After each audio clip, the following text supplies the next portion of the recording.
बेकार बा अरे बोलनुआ के बिना हमर राके सुख के अरे हरि के बिना के मरदा के सुख के अरे हरि के बिना जिंदगिया बेकार बा बोलनुआ के बेकार बा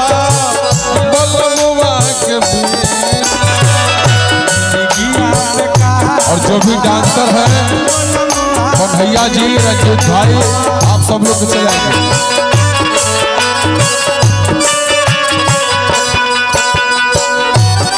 संजय साउंड है सब भोले बड़े इसका बैग संजय साउंड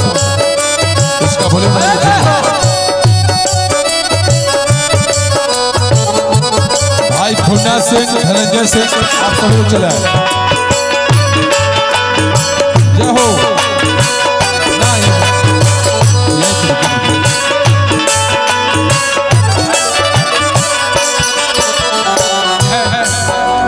और दिया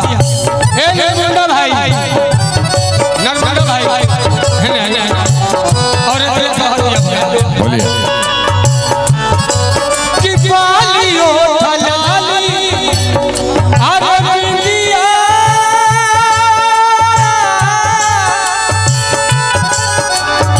पिया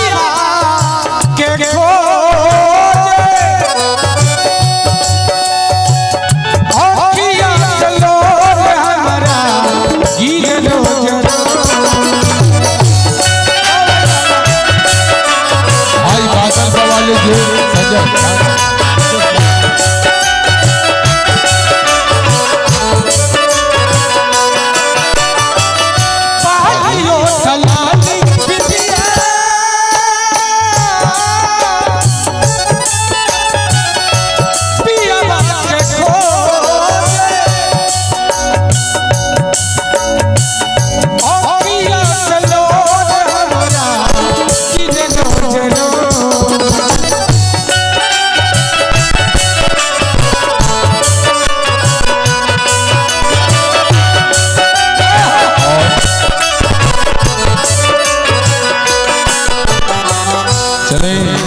नगर परिषद के जनप्रतिनिधि बड़े भैया